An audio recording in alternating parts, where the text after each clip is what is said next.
नमस्कार, सुरेखास किचनमध्ये तुमचं मनापासून स्वागत आहे। आज आपण विदर्भ स्पेशल सांबार वडी किंवा कोथिंबीर वडी कशी करायची ते बघणार आहोत। ह्या सांबार वड्या खायला खूप मस्त लागतात आणि खुसखुशीत खमंग होतात। बऱ्याच वेळेला काय होतं, वड्या करताना वातड होतात किंवा नरम पडतात। तुम्ही अशा पद्धतीच्या वड्या बनवल्या तर तुमच्या वड्या कधी नरम किंवा वातड होणार नाहीत। तर बघू शकता इथं मस्त आपली ही खुसखुशीत अशी कुरकुरीत सांबार वडी तयार झालेली आहे। वड्या बनवताना काही छोट्या-छोट्या गोष्टी असतात, त्या लक्षात आल्या की वड्या आपल्या छान अशा खुसखुशीत कुरकुरीत होतात। मी या व्हिडिओमध्ये दाखवल्याप्रमाणे तुम्ही जर वड्या बनवल्या तर तुमच्या वड्या वातड किंवा नरम होणार नाहीत। त्यामुळे हा व्हिडिओ शेवटपर्यंत नक्की बघा आणि माझ्या चॅनलवर तुम्ही नवीन असाल तर माझ्या चॅनलला लाईक, शेअर आणि सबस्क्राईब करायला विसरू नका। चला तर मग रेसिपीला सुरुवात करूयात। वडी बनवण्यासाठी आपल्याला इथं 2 वाटी मैदा घ्यायचा आहे आणि 1 वाटी बेसन घ्यायचं आहे, किंवा तुम्ही 2 वाटी बेसन 1 वाटी मैदा असंही प्रमाण घेऊ शकता, पण हे प्रमाण अगदी बरोबर आहे। मी याच पद्धतीने नेहमी वडी बनवते, त्यामुळे माझी वडी छान अशी खुसखुशीत कुरकुरीत होते। आणि चवीपुरतं मीठ टाकायचं आणि थोडं मिक्स करून घ्यायचं आहे। यामध्ये मी अगदी कडकडीत गरम तेल करून घेतलेलं आहे, तर तेल आपल्याला यामध्ये टाकायचं आहे। तर तेल मोजून टाकायचं आहे, तर 3 चम्मच आपल्याला तेल टाकायचं, कारण आपण 3 वाटी यामध्ये पीठ घेतलेलं आहे, त्यामुळे 3च चम्मच यामध्ये तेल टाकायचं आहे। जास्त तेल झालं तर आपली वडी तेलकटही होऊ शकते आणि नरमही पडू शकते, त्यामुळे तेलाचं प्रमाण अगदी परफेक्ट पाहिजे। तर हे आपल्याला मस्त पीठ चोळून घ्यायचं आहे, म्हणजे पूर्ण पिठाला आपल्याला तेल लावून घ्यायचं। तर बघू शकता अशा पद्धतीचा गोळा बनला तर समजायचं की आपलं हे पीठ मस्त मिक्स झालेलं आहे। आणि पीठ मिक्स झाल्यावर आपल्याला थोडं पाणी टाकून हे भिजवून घ्यायचं आहे।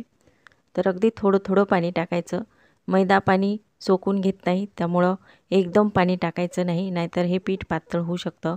तर अगदी थोडं पाणी टाकून घट्टसर पीठ आपल्याला हे मळून घ्यायचं आहे। तर बघू शकता इथं मस्त पीठ आपलं मळून तयार झालेलं आहे आणि घट्ट करून घ्यायचं, अगदी कडक म्हणतात ना तशा पद्धतीने हे पीठ छान असं मळल्या गेलेलं आहे। आणि आपल्याला हे 10 मिनिटासाठी मुरायला ठेवायचं। तर 10 मिनिटं आपण बाजूला ठेवूया, तोपर्यंत आपण सारणाची तयारी करून घेऊ। तर इथं मी मस्त अशी बारीक चिरून कोथिंबीर घेतलेली आहे। विदर्भामध्ये बऱ्याच ठिकाणी कोथिंबीरला सांबार म्हणतात। तर सुरुवातीला काय करायचं, कोथिंबीर मस्त धुवून घ्यायची आणि एका सुती कपड्यावर ती सुकवायला ठेवायची आणि नंतर मस्त अशी बारीक चिरून घ्यायची, म्हणजे यामध्ये पाणी राहत नाही। गॅसवर कढई ठेवून आपल्याला त्यामध्ये सुकं खोबरं घेतलेलं आहे मी इथे 1 वाटी, ते या कढईमध्ये टाकून मस्त असं लालसर होईपर्यंत भाजून घ्यायचं आहे। तर मस्त हे लालसर होईपर्यंत आपण भाजून घेऊयात। तर थोडं लालसर झालं की यामध्ये 1 वाटीला थोडे कमी तीळ घ्यायचे आहेत, हे तीळ यामध्ये भाजायचे। तीळ आणि खोबरं भाजतानाच आपल्याला हे थोडं बाजूला करायचं आहे आणि यामध्येच 1 चमचा खसखस टाकायची आहे आणि ती पण आपल्याला भाजून घ्यायची आहे। खसखस अशी भाजून घेतली ना तर मस्त अशी कोथिंबीर आपली खमंग लागते। तर हे तिन्ही साहित्य एकत्र करून आपल्याला भाजून घ्यायचे, किंवा तुम्ही वेगवेगळे पण भाजून घेऊ शकता। तर आता हे आपलं भाजून झालेलं आहे, जास्त काळं पण भाजायचं नाही, नाहीतर करपट लागू शकतं। तर बघू शकता इथे असे कुरकुरीत आपलं हे खोबरं झालेलं आहे आणि हे थंड झाल्यावर मिक्सरच्या भांड्यामध्ये टाकून आपल्याला थोडं जाडसर वाटून घ्यायचं आहे, जास्त बारीक करायचं नाही, तर अगदी थोडं जाड ठेवायचं आहे। तर बघा इथे मी असं जाडसर असं वाटून घेतलेलं आहे, तर बघा जास्त बारीक करायचं नाही। तर हे आपण बाजूला ठेवूया। तर त्याच कढईमध्ये आपल्याला 1 माप फक्त मी इथं तेल टाकलेलं आहे, तेल जास्त टाकायचं काम नाही, त्यामुळं थोडंसंच तेल टाकायचं। 1 चमचा लसूण पेस्ट टाकून घ्यायची आणि मस्त यामध्ये भाजून घ्यायची आहे। लगेचच आपण अर्धा चमचा अद्रक टाकणार आहोत। तुम्हाला लसूण अद्रक टाकायची नसेल तर तुम्ही नाही टाकली तरी चालू शकतं, पण लसूण अद्रक टाकल्यामुळं कोथिंबीरला आणखीनच चव छान येते। 1 चमचा हळद टाकायची आहे, 1 ते 1.5 चमचा लाल तिखट टाकायचं आहे आणि इथं मी थोडं जाडसर बारीक असं वाटलेलं धना पावडर घेतलेलं आहे, तर 2 चम्मच टाकायचं। 1 चमचा जिरा पावडर टाकायची आहे आणि हे छान या तेलामध्ये थोडं परतवून घ्यायचं आहे, म्हणजे भाजून घ्यायचं आहे। आणि हे छान भाजलं की यामध्ये आपल्याला हे वाटलेलं वाटण टाकून घ्यायचं आहे आणि हे थोडं मिक्स करून घ्यायचं आहे। यामध्ये असा हा सर्व मसाला भाजून घेतल्यामुळं आणखीनच आपली कोथिंबीर खमंग लागते। अर्धी वाटी शेंगदाण्याचा भाजलेला कूट घेतलेला आहे, तो टाकायचा आणि हे पण यामध्ये मस्त असं भाजून घ्यायचं आहे। 1 चमचा साखर टाकायची आणि अर्ध्या लिंबूचा रस घेतलेला आहे, तो टाकायचा आहे। लिंबूचा रस नसेल तर तुम्ही यामध्ये आमचूर पावडर टाकली तरी चालतं। माझ्याकडे आमचूर पावडर नव्हती, त्यामुळं मी इथं लिंबूचा रस टाकलेला आहे आणि चवीपुरतं मीठ टाकायचं आहे आणि हे सर्व जिन्नस आपल्याला मस्त असे मिक्स करून घ्यायचे आहेत। तर बघा आपला हा मस्त मसाला तयार झालेला आहे आणि हे यामध्ये आपल्याला कोथिंबीर टाकून घ्यायची आहे। तर हे सर्व मस्त भाजलेलं आहे, तर आपण ही कोथिंबीर टाकून घेऊयात आणि कोथिंबीर आपल्याला टाकून मस्त हे मिक्स करून घ्यायचं आहे। तर आपण कोथिंबीर कोरडी करून घेतल्यामुळे याला पाणी सुटत नाही। तर बघू शकता अशा पद्धतीने सर्व आपल्याला हे मिक्स करून घ्यायचं आहे किंवा भाजून घ्यायचं आहे। तर बघू शकता आपलं सारण मस्त असं तयार झालेलं आहे। तर हे चांगलं आपल्याला थंड करून घ्यायचं आहे। तुम्ही अशा पद्धतीचं सारण बनवलं तर 8 दिवस 15 दिवस पण टिकतं। कोथिंबीर यामध्ये मस्त अशी मिक्स झालेली आहे आणि पूर्णपणे ती छान सुकलेली आहे। तर अशी ही सुकेपर्यंत आपल्याला परतवून घ्यायची। तर बघू शकता मस्त आपली ही सारण तयार झालेलं आहे। हे सारण थंड करून घ्यायचं, नंतर आपल्याला वड्या बनवायच्या आहेत।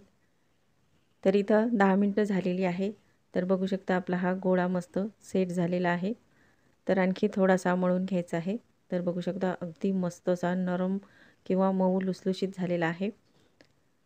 तर यामधली छोटी एक गोळी घ्यायची आहे। तुम्हाला ज्या पद्धतीच्या वड्या बनवायच्या तशा तुम्ही घेऊ शकता। तर मी इथं लिंबा एवढ्या आकाराचे मस्त असे 10 गोळे करून घेतलेले आहेत आणि हे गोळे आपल्याला मैद्याच्या पिठामध्ये बुडवायचे आहे। जास्त पीठ लावायचं नाही, जास्त पीठ लावलं तर तळताना आपलं तेल खराब होऊ शकतं। तर अशा पद्धतीची मस्त आपल्याला याची छोटी पोळी लाटून घ्यायची आहे। तर बघू शकता इथं मी मस्त अशी पोळी लाटून घेतलेली आहे। तुम्हाला जेवढी लाटायची तेवढी तुम्ही लाटून घेऊ शकता आणि यावर आपल्याला हे सारण टाकून घ्यायचं आहे। तर बघू शकता इथे मस्त असं सारण टाकून घ्यायचं आणि दोन्ही बाजू आपल्याला अशा दुमडून घ्यायच्या आहेत, म्हणजे आपल्या ह्या बाजूने सारण गळणार नाही। त्यामुळं थोडं इकडून पाणी लावायचं आहे एका काठाला। तर इथे मस्त असं पाणी लावायचं, म्हणजे ही तेलात टाकताना काठ याची सुटणार नाहीत आणि ही मस्त अशी दाबून दाबून मस्त अशा रोल करून घ्यायचा आहे। तर बघू शकता अशा पद्धतीने मस्त इथे रोल करून घेतलेला आहे आणि थोडं काठ आपल्याला दाबून घ्यायचे आहे, म्हणजे छान असे चिपकतात आणि ज्या आपण काठ चिपकले त्याच बाजूने आपल्याला ही प्लेटवर ठेवून घ्यायची आहे, म्हणजे ही छान अशी चिपकल्या जाते आणि तेलात टाकल्यावर निघणार नाही किंवा उकलणार नाही। तर हे बघा अशा पद्धतीने पटपट आपल्याला सर्व वड्या बनवून घ्यायच्या आहेत। तर इथे आपण अशा ह्या सर्व वड्या बनवून घेऊयात। तर असं काठाने पाणी लावायचं आणि याचा रोल करून घ्यायचा आहे। तर बघू शकता अशा मस्त पटपट आपल्या वड्या तयार होतात। तर इथे मी सर्व वड्या तयार करून घेतलेल्या आहे। इथे वड्या तळताना जास्त लक्ष द्यायचं आहे, तर इथेच आपल्या चुका होतात। तर इथे आपल्या चुका झाल्या नाही पाहिजे, त्यासाठी काय करायचं, अगदी तेल थंड म्हणजे एकदमच कोमट करून घ्यायचं आहे। कोमट तेल झाल्यावरच यामध्ये ह्या वड्या सोडायच्या आहेत, म्हणजे जास्त गरम तेलात वड्या सोडायच्या नाहीत। त्यामुळं आपल्या वड्या नरम पडू शकतात किंवा वातळ होऊ शकतात। तर अगदी थोडं काहीतरी तेल गरम झालं की यामध्ये ह्या वड्या सोडायच्या आहे आणि मध्यम गॅसवर किंवा एकदम कमी गॅसवर आपल्याला ह्या वड्या सुरुवातीला तळून घ्यायच्या आहेत, म्हणजे आतून पण त्या छान तळल्या जातात आणि कुरकुरीतही होतात। तर बघू शकता अशा पद्धतीने अगदी कमी तेलामध्ये ह्या वड्या लालसर होईपर्यंत मस्त तळून घ्यायच्या आहेत। जास्त गरम तेल केलं तर आपल्या वड्या नरम किंवा वातळ होऊ शकतात। तर इथेच ह्या चुका होतात। तर तुमच्या ह्या वड्या अशा होऊ नये यासाठी तुम्ही मी दाखवल्याप्रमाणे वड्या तळून घेतल्या तर तुमच्या वड्या कधी बिघडणार नाहीत आणि छान अशा कुरकुरीत होतात। तर इथे मी सर्व वड्या तळून घेतलेल्या आहेत तर बघू शकता अगदी मस्त आपल्या ह्या वड्या तयार झालेल्या आहेत। तर कमी तेलामध्ये वड्या तळल्यावर अशा ह्या चोपड्या वड्या येतात, याला फुगे येत नाहीत।